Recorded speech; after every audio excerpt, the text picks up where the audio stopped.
Ladies and gentlemen, we have entered an era in high school football where it is potentially about to die. Hear me out. Hear me out. There's so much crap going on around college football with the portal, with NIL, and it's matriculating down with all these eligibility rules. And you will potentially see guys now with 7 years of eligibility in college football, and it's a disaster. It's an absolute travesty to those that have worked their butts off, those that have worked so hard just to get to this moment, to get to their senior year of high school, and to have it potentially be taken away because executives are wanting to put, unless you're a high profile athlete, the chances of you even getting an offer out of high school is very, very, very slim. And it's absolutely horrible to see that. And so it just makes me so mad to see these young kids out here. First of all, guys, before we get into some more action, thank you all for tuning in to the College Football Nightcap. I'm your host, as always, Lucas Hill. Make sure that if you are watching on YouTube, we want to thank our YouTube, Instagram, and X fam for tuning into our episode and talking and joining in the show. And guys, if you want to get your thoughts out, make sure that you hit us up in the comments. Your comment will be shown on it here, and we want you to be a part of this as well. If you also want to be a part of in the mobile aspect, make sure you hit up the Nightcap hotline, 601-980-1621, 601-980-1621, as we begin what could be a very, very weird couple of months in college football in the recruiting aspect. Because it's right now, it makes no sense what's going on right now in college football. And ultimately, it needs to get discussed. And we are one of your best sources for such. So, guys, if you are a first-time listener here on the College Football Nightcap, make sure you consider subscribing or also following us on X. Follow me at Lucas_Hill23. Follow me on Instagram at Lucas_Hill17, as well as hitting us up on the YouTube page at the College Football Nightcap. We just posted a few reels on there. We're going to continue to be a regular poster on there, as well as on TikTok. Dude, yesterday we posted a TikTok, got over almost 1,000 views in just under about 5 or 6 hours. That is insane. That goes to you guys' dedication to us here on the Nightcap, and we appreciate you guys' support as we continue to build upon our own brand here. We got about 12 of you in here right now. Hope you guys had a great night tonight. It is a great day to talk college football. It always is here on the College Football Nightcap. So let's go back to what I was talking about with high school recruiting. I mean, because, this has been something that has been on my mind for the last several months. It's just getting ridiculous seeing what we have. So I wanted to discuss something that I saw a tweet from earlier from Andrew Caraway, who is the director of college recruiting and social media for high school somewhere. I don't really know. But anyways, I'm going to go ahead and pull up the tweet, and we're going to read it together. just come up with some key thoughts. The current state of high school football recruiting is deeply concerning. The transfer portal has completely shifted college recruiting priorities, leaving little to no room for high school athletes unless they are the elite of the elite.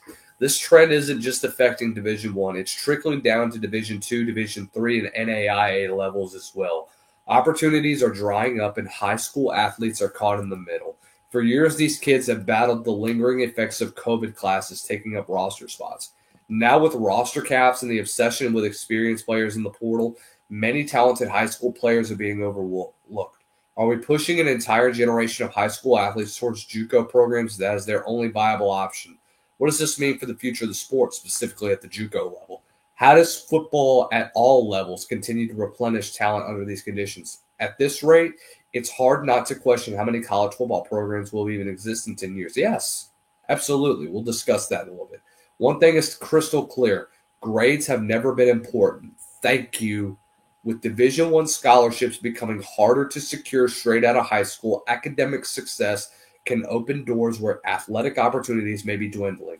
It's not just about talent anymore. It's about being prepared in every way possible. We need to have an honest conversation about how the transfer portal, roster caps, and extended eligibility are impacting high school players. College football is at a crossroads, and unless we address these challenges, the pipeline of talent and the sport itself will continue to erode. It will. And as much as most of you guys don't want to admit it, it is the truth. Let me explain why. Because you are talking about people that are like me. I was a witness to this. I experienced this. If you are in the class, every single athlete ever since the class of 2022 has been affected by this. I was the very first class to experience this, and it sucked. Because we go for athletes that have a hell of a lot more experience, and guess what? Most of them don't even have to spend any out-of-pocket money.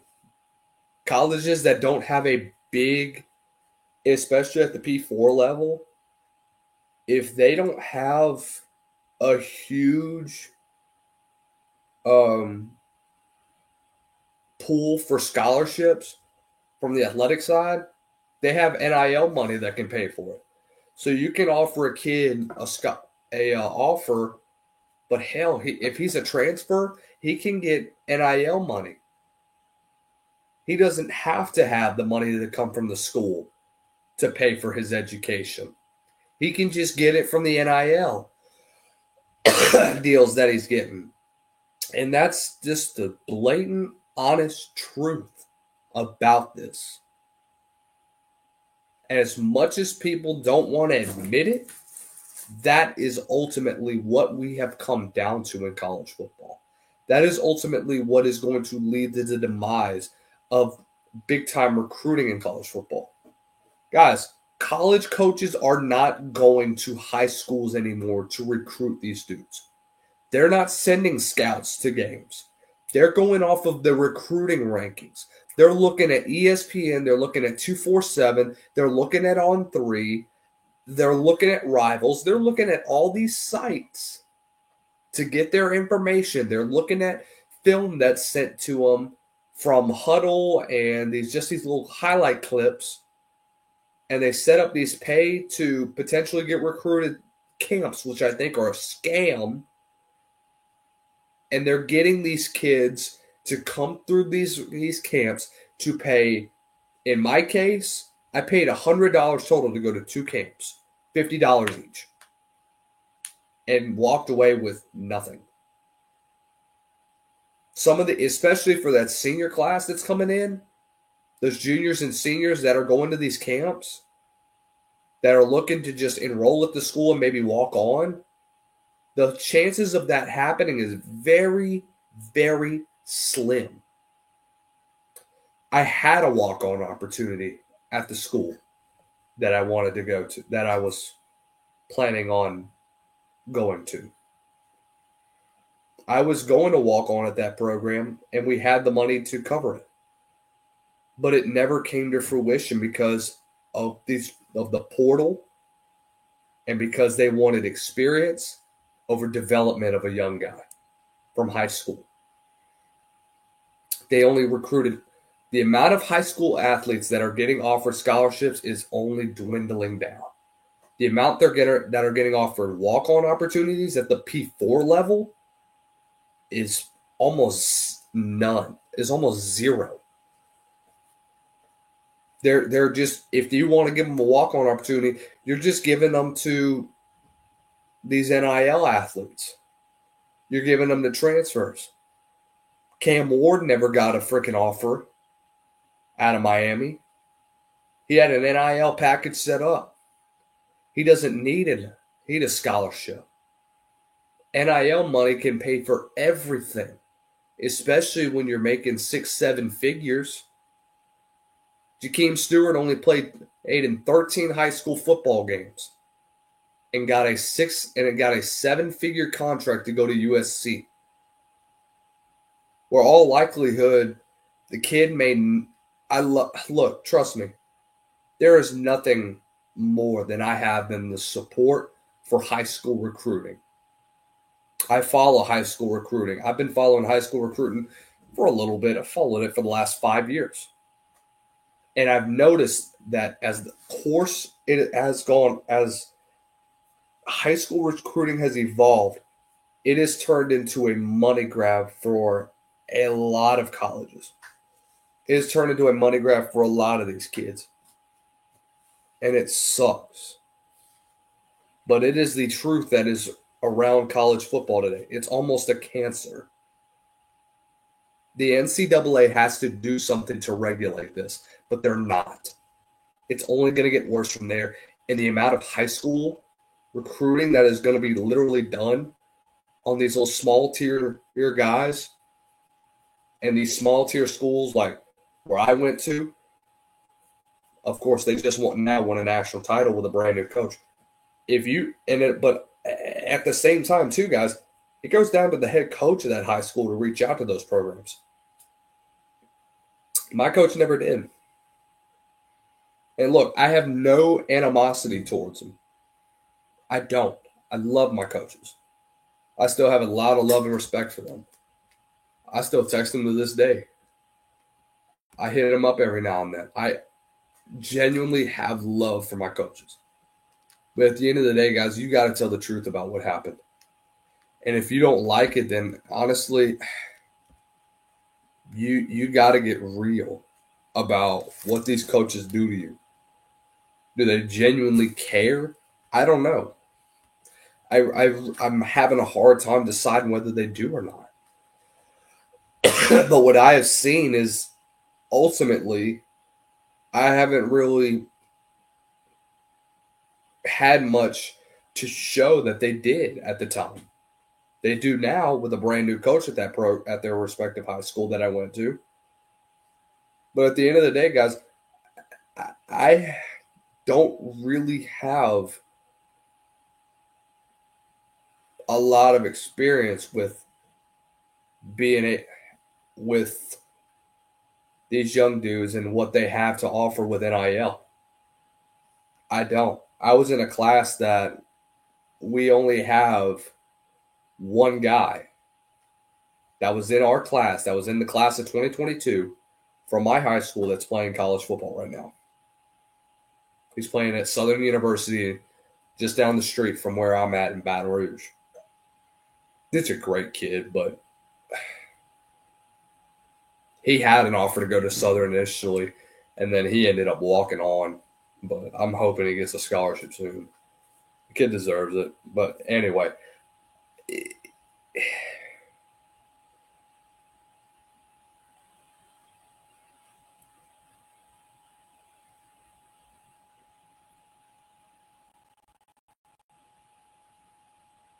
so ultimately what this is all going to come down to is how much money are you going to offer a kid, and is he willing to do it, And will he do it?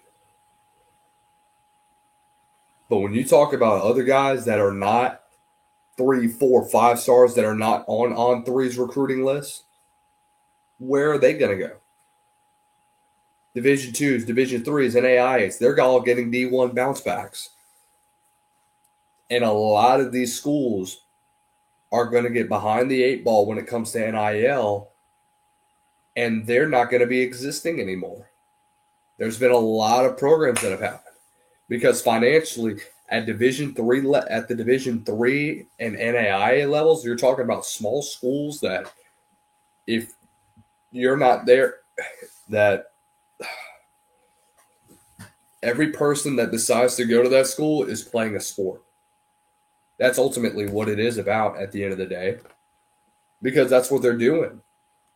They're not there to actually go to school there. They're there because they wanted to play their sport there. Is it bad? No. I'm all for that. But at what cost? That's where this comes into play. Is that we're going to end up sacrificing this. I just realized I've been gone 15 freaking minutes. I didn't even plug my mic in. So I bet you guys have heard me.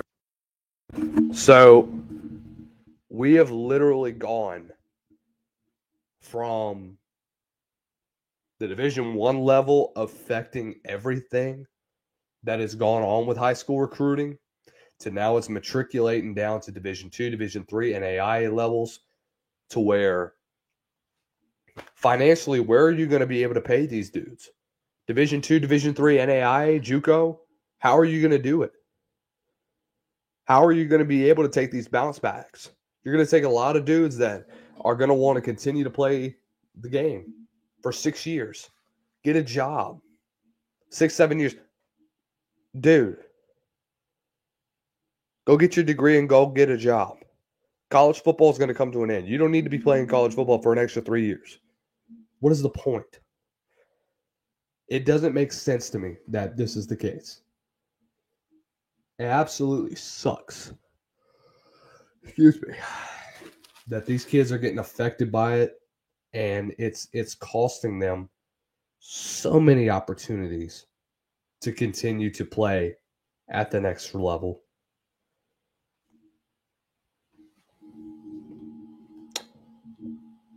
Do I understand it? No, I don't. I could be freaking ignorant. But at the same time, guys, this is what you've had to offer. And this is what college football has come down to. Sorry.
Okay, back again. Once again, my bad about that.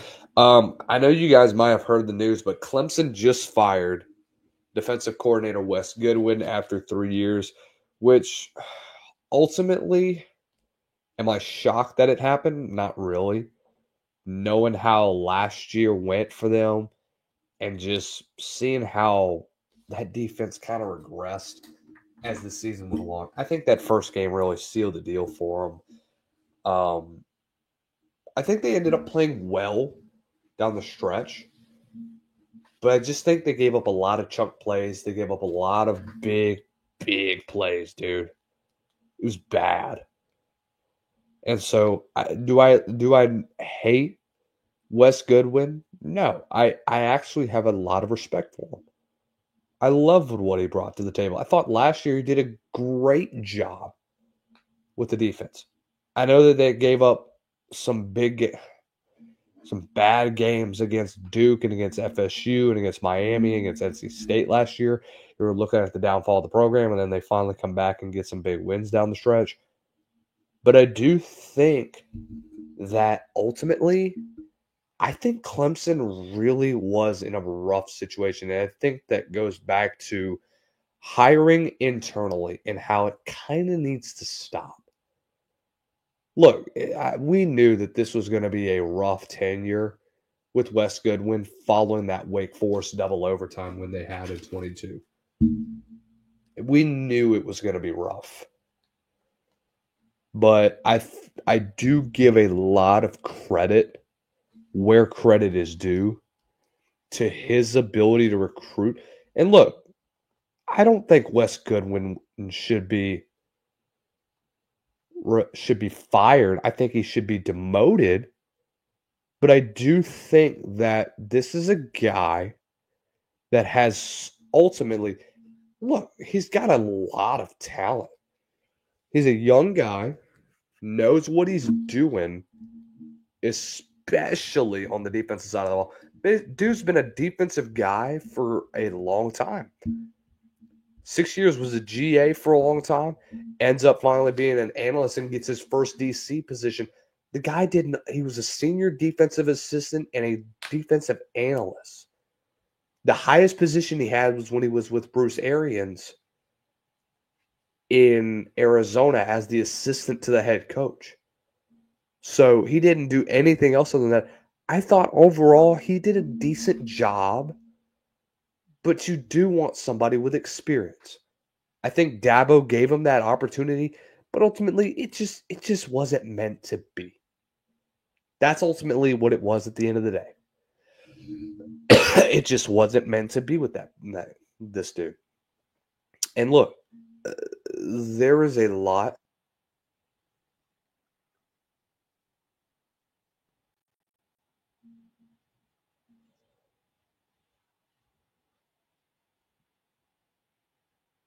So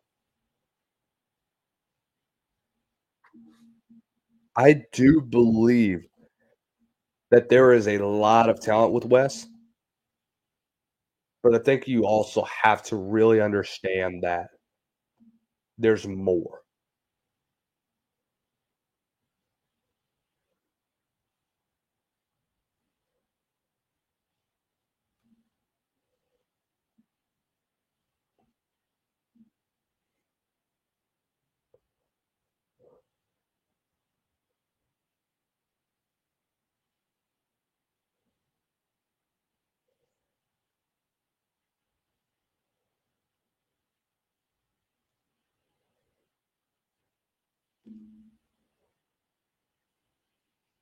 So let's just get real about what's going to happen in the near future. I do think Tim Banks will be on the move. I just see Tim Banks going to a team like Clemson. I think that the coaching tree of what he sees, to be honest, but I he's from Detroit, Michigan. He doesn't really have that pedigree of what you would like from Dabo, but I will say this. The guy's been around college football for a while. Tim Banks was with James Franklin at Penn State. For a while, he was with Butch Jones whenever he was at Central Michigan, and then followed him to Cincinnati. Then goes on to Illinois for a little bit with, I think he might have been with somebody. He was with Tim Beckman there whenever he was there for a little bit, and then served 1 year with Bill Cubit before Lovie Smith took over and boosted everybody out of there. But look, Tim Beckman, longtime head coach over at Toledo, was around the game for a while. But I just don't really. I think that was one of his best hires, honestly. So here's what we. So there was a lot of crap going on with that one. And then Bill Cubit came in that 1 year in 2015, I think, as an interim coach, to be honest with you. But that was really it. But then he got relieved of his duties after 1 year, which, look, I thought that Cubit was a good dude. I really do. But I think that they wanted to get away from the craziness that happened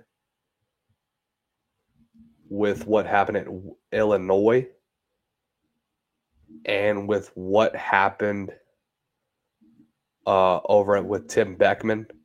I think that's the biggest reason why they wanted to let him go afterwards. But I do have a lot of respect for him. I have a lot of respect for what he did for that program. But I do think that Tim Banks is going to be in a good position. Was with James Franklin for a while, was with Josh Heupel. He's built a good damn defense. This past year, I mean, you're talking about a lot of talent on that defense. That front four was amazing this year for Tennessee, and it was needed. Dude, you're going to have a lot of guys have their names called this upcoming week or in April for the NFL draft. It's going to be a very, very good draft that we're going to be expecting in April on the defensive side of the ball and on the offensive line as well. Like, this is a deep O-line class. This is really, really fun when you look at these O-linemen. I don't think I've ever seen a deeper O-line class over the last 5 years than I do right here. I know 2020, you could say with Mekhi Becton and with Evan Neal and all those guys that came out of that class was good. But I just haven't seen an O-line class that was just like that. I'm sorry, not Evan Neal came out in 22. I'm more or less talking about 2020. But no, that O-line class, we're talking about Andrew Thomas, Jedrick Wills, Mekhi Becton, Tristan Wirfs, Austin Jackson, Cesar Ruiz, Isaiah Wilson. I mean, this was a deep O-line class. And I just see so much talent that has never really been seen in a while. And it's really, really fun to watch all these guys be able to put up numbers and to be able to get their names called because they do. They deserve it. So who do I think could potentially be a replacement? I think Tim Banks would definitely go to Clemson. I think he would be the number one guy to look out for. I also think another guy like Jim Leonhard. Jim Leonhard was a long-time defensive coordinator at Wisconsin from 17 to 22. He's now at Denver as the DB coach and pass game coordinator. I don't know if he wants to drop back down to the D1 level. I do think that he is an excellent future head coach in the making. But I do think that Clemson would be an ideal pick for him. You know, it's around where he is. It's weird I will say, because it's not really around where he's from, but I do believe that I think that there's a lot of potential getting him to Clemson. I do think that Leonard would be a likely candidate, but ultimately, I think that Tim Banks has to be the guy. I think that Clemson's willing to dig in their pockets and pay a lot of money for a guy like Tim Banks. And look, there's a lot of love for Tim Banks. There's a lot of respect for what he does on the defensive side of the ball. Great young mind, 53 years old. He doesn't look 53, though, when you look at him. He just doesn't. But the guy was unbelievable as a coach. So they have one of the best defenses this past year. I do think that this is going to potentially be a great thing. So there's apparently a contract extension, but he hasn't quite signed it yet. So it just depends on what does Miami offer him? What does Clemson offer him? The ACC is going to be a breeding ground of where he will potentially go at the end of the day to go get an offer and to go get paid. Because look, I mean, the disaster that you saw with Lance Guidry, you saw the disaster. I wouldn't really say a disaster, but I will say that you got an inexperienced play caller. You got a guy that, yes, he's been around your program for a while, but you went internally. I think you put too much pressure on Wes Goodwin. I would not have really considered him to be your next head coach. I would not have personally done so. I know that I'm not a head coach myself. What do I know? But I will say that you could have done a lot better, especially with trying to find a new defensive coordinator other than a guy like Wes Goodwin. And this is no shot at the guy. I have a lot of respect for him, but it just doesn't look like it's meant to be honest with you. So I don't know, man. I don't know. I could be being too hard on him, but at the same time, like when you got to be real about these dudes, and you've got to be real about what they bring to the table. So that's really all I have about that situation. I will say that there is a lot on that. If you want to look at it more, you're going to definitely get a lot of news from this about this from around that same area. So, man, I really don't know, to be honest with you. I do think that you will end up giving him more money. I do think Tennessee is willing to pay him that type of money in order for him to be able to stay in Knoxville. I think Tennessee's willing to do that, and I think they have to. Because this not only affects recruiting, it also affects internally. You don't want other dudes going out to the ACC and potentially joining that squad, and all of a sudden Miami or Clemson or whoever he goes to ends up finally getting back into relevancy, I should say. So it's a big risk if you don't end up paying him. But at the same time, are you willing to do so? So there's no telling what will happen with that one.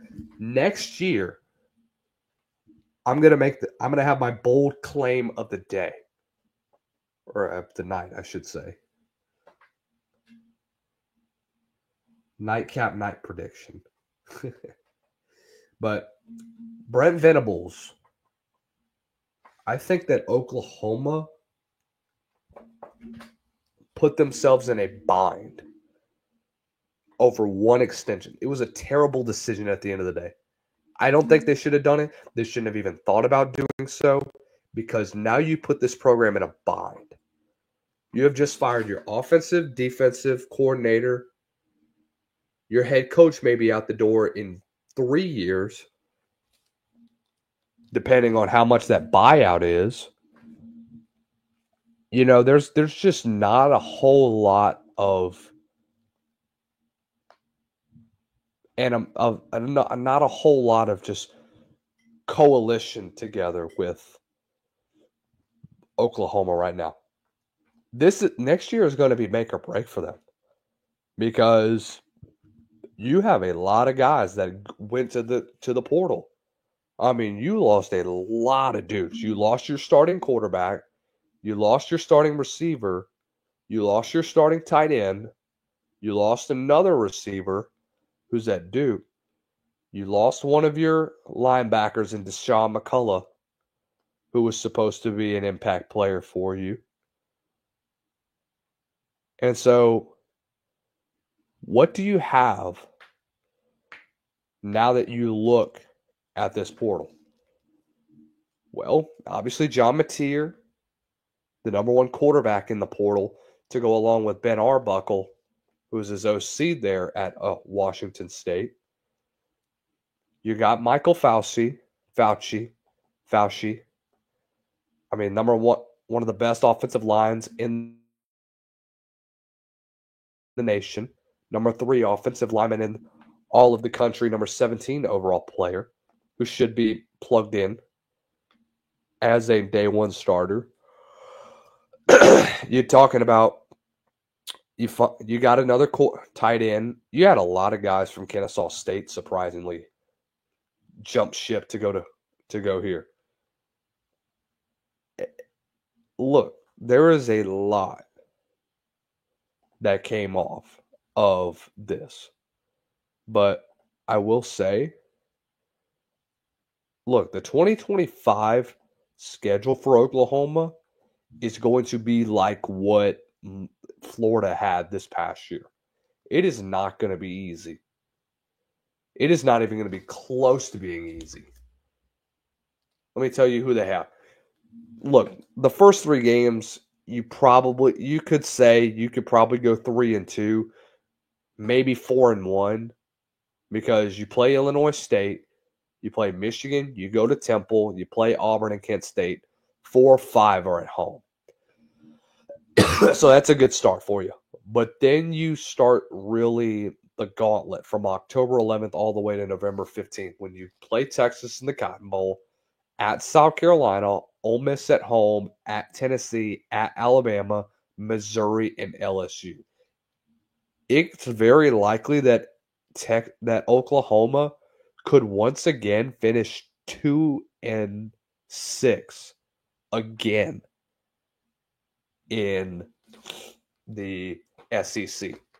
That would not be for a good look for a program that literally just gave him a extension almost about 7 months ago. It's ridiculous. It's absolutely ridiculous what we're seeing. So you have fired your defensive coordinator, you fired your offensive coordinator. So I don't know, man. Do you want to take it? So here's what I'm saying. Do you want to take a chance? Do you want to go grab Wes Goodwin from Clemson? Do you want to go get Jonathan Patke, who was a dog as a DC with Duke with Manny Diaz? Do you want to take a chance and go get Tim Banks from there? Hell, it would be an interesting one. certainly would be a very, very interesting hire. Make no mistake about that. But do I think it will happen? I don't know, man. There's still a lot to go on. There's still a lot to talk about as we continue to go out. So if you get any less than another top 20 defense, it's going to be it's going to be a rough couple of years. Look, Zach Alley was a disaster for Oklahoma this past year. It really, really was. And look, I don't really have any sort of animosity towards Alley. I thought he was a young guy that I thought could come in and make things right. Do I think they gave up on him like that? No. I mean, shoot. It's hard to replace a guy like Zach Alley. Zach Alley was a dog. But, man, I mean, money talks at the end of the day. They weren't willing to pay a guy like Zach Alley that led this Oklahoma squad to a top 20 defense, that knew the Brent Venables strategy, whose defenses literally kept them in games a lot of the season. So who is going to be the next DC for Oklahoma? I'm going to go ahead and make my prediction. I think that you take a chance on either Wes Goodwin or you take a chance on Brian Brown, who is the safeties coach at Ole Miss. I think both carry a lot of decent experience. I think Wes Goodwin, with what he did the last 3 years, I think it was good. But I think if you get him in a position where he can learn more from a defensive-minded coach like Brent Venables, even Brian Brown, who did a great job under Pete Golding, I think that he is going to have both candidates are going to have a lot of big success, a lot of opportunities that are going to be right in front of them that are going to give them more opportunities as we continue to see more of an involvement, more involving of more involvement, I should say, of Brent Venables in the installment of his defense. He needs to be able to take control. Because if you can't do that, then this program is going downhill. Y'all have a great night. Thank you for listening in on the Nightcap.